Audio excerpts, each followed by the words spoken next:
Entonces, lo que nos interesa a nosotros en esta parte del curso es detectar las fuerzas internas en los elementos de marcos o pórticos. Y recuerden que en un video previo, en una clase previa, ya hicimos un ejemplo de un pórtico, que era el del parqueadero, que tenía una columna y una viga, y allá analizamos cuál era el efecto de si se dejaba una unión rígida o una unión articulada. Entonces hoy vamos a repasar básicamente eso. Recuerden que un marco es un sistema estructural que está compuesto por múltiples elementos. Esos pueden ser elementos tipo columna, elementos tipo viga, elementos de dos fuerzas, pueden tener poleas. ¿Y cómo se conectan? Pues pueden estar conectados con uniones rígidas o uniones articuladas. ¿Y me recuerda qué fuerzas es capaz de transferir una unión articulada? ¿Cuáles son las fuerzas que transmite una unión articulada? Solo en X y en Y, ¿no?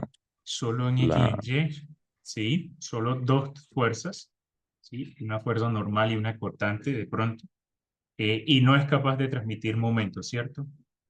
Y una unión rígida, Danilo,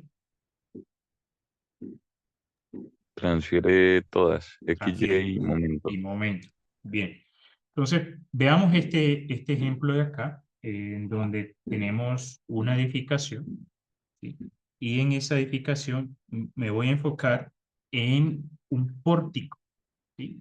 Un pórtico, que sería esta partecita de acá que estoy resaltando, eh, esta partecita de acá, ¿sí? Aunque no se ve acá abajo, pero más bien vamos a tomar el pórtico de acá inferior, ¿sí?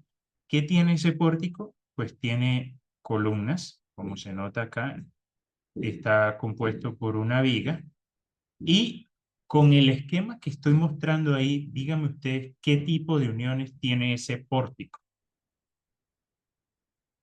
¿Cómo unieron las columnas y las vigas?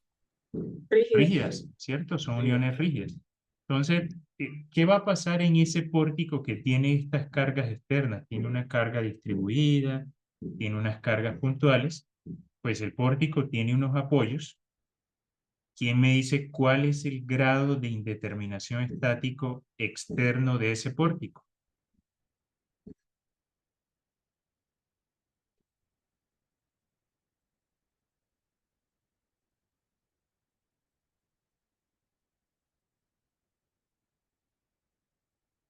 ¿Cuál es El el que que? está en es un rodillo. Ese O, es, es un rodillo, sí, tiene las bolitas allí. Ese es un rodillo. es uno, ¿no? Uno, Ah, no, cero, cero. cero, ¿sí? Grado de indeterminación estático cero. Entonces, en este pórtico, ¿cómo se puede resolver ese pórtico externamente? Pues como lo hemos visto en el curso, primero hacemos un diagrama de cuerpo libre, aparecería una reacción acá, y aquí tendríamos dos reacciones, y listo, ya resolví el problema externo porque ese pórtico, al estar conectado con uniones rígidas, no es necesario que yo me ponga a desarmarlo, a despiezarlo, ¿sí?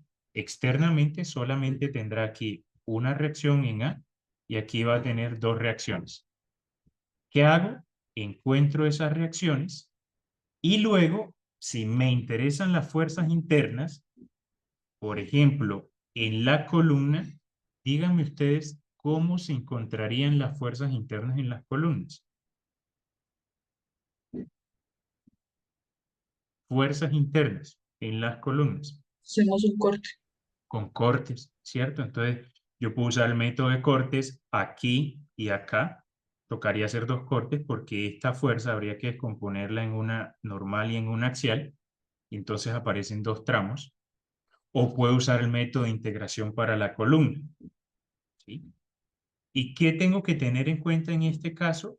Que cuando llegue a este extremo, yo voy a tener unas fuerzas en el punto C, justico antes del punto C, pues esas fuerzas pasan a esta cara del nodo rígido en dirección contraria, y luego acá van a aparecer otras fuerzas que deben mantener el nodo en equilibrio.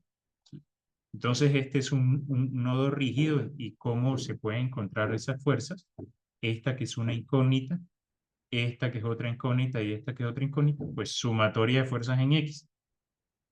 Noten que lo que era un cortante en la columna al extremo, justo aquí, justo al final del elemento del nodo C, eso era un cortante en la columna. Miren en qué se va a convertir para la viga ese cortante. Para la viga va a ser este, ¿no? Entonces, lo que era un cortante en la columna va a convertirse ahora en un axial en la viga. Lo que es un axial en la columna, que es este NC, que pasa acá en sentido opuesto, voy a cambiarle el color a esto. Ahora, para que esté el nodo en equilibrio estático, este NC debe estar balanceado con este QC.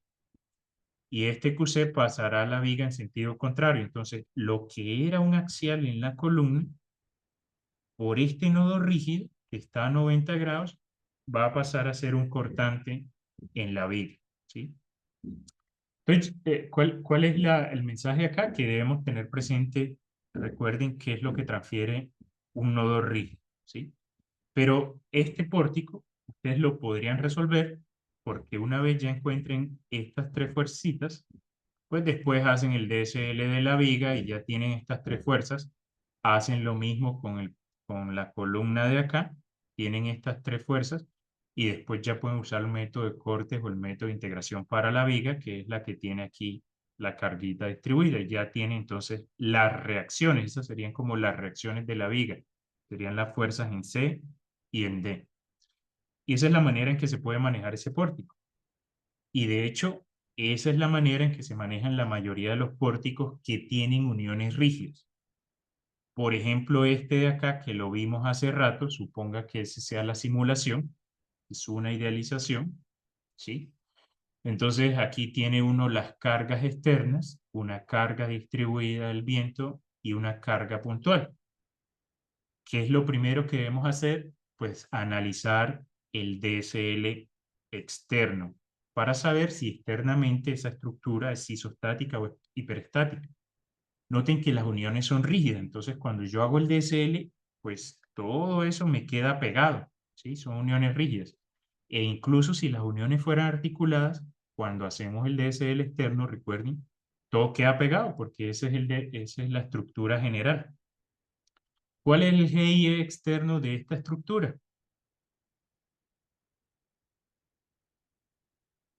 Asumiendo que conocemos las fuerzas externas, esta y esta.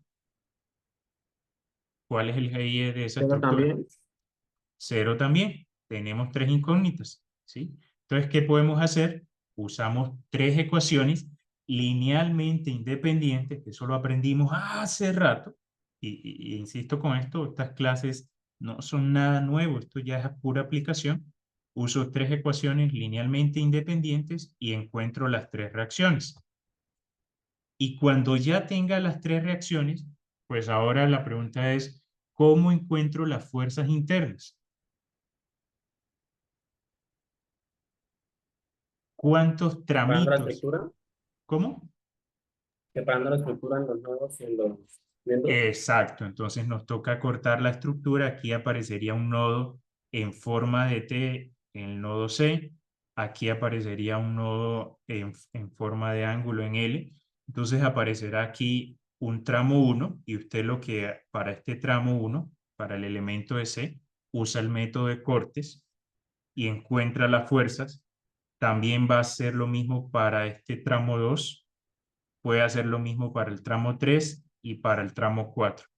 Y tienen esas fuerzas que irse transmitiendo a los nodos y garantizar que los nodos también estén en equilibrio, ¿sí? Son ahora, como son nodos rígidos, usted dispone de tres ecuaciones, ¿sí? Sumatoria de fuerzas en X, sumatoria de fuerzas en Y, sumatoria de momentos. Ya no es como un nodo articulado. Y ahí hay un ejemplo de cómo quedan esos diagramas de fuerza axial. No lo vamos a ver acá en detalle. Este tipo de pórticos se usan, se analizan más en análisis estructural, ¿no? Estos de los que tienen uniones rígidas. Pero me interesa que ustedes sepan que los podrían resolver. Por ejemplo, si uno quiere resolver esta estructura, esta columna, pues, y ya encontró las reacciones, pues, digamos, aquí ya tiene BH. Aquí ya tiene esta reacción vertical, la carga ya la tiene, esta carga distribuida ya la tiene.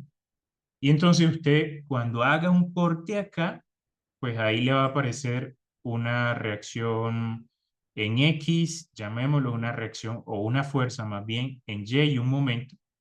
Y usted lo que puede hacer es encontrar esas fuerzas, que son las que se les transmitirían al nodo, ¿sí? Al nodo en D, voy a dibujar el nodo en D acá, esa Rx pasaría acá, el zoom acá, RY pasa al nodo en sentido contrario y el momento también.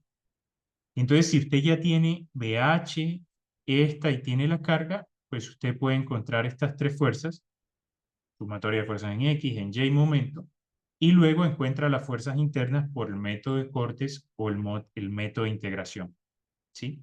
Y estas fuercitas, que son las fuerzas de contacto allá en el extremo del elemento, cuando ya las calcule, se las pasa al nodo y luego aquí van a aparecer otras que son las que se pasarían al tramo CD o a la viga CD. Entonces, de esa manera se puede resolver ese tipo de elementos. No es mi intención que lo resolvamos ahora, pero sí es mi intención que ustedes sepan cómo se pueden resolver, ¿sí? No los vamos a resolver acá.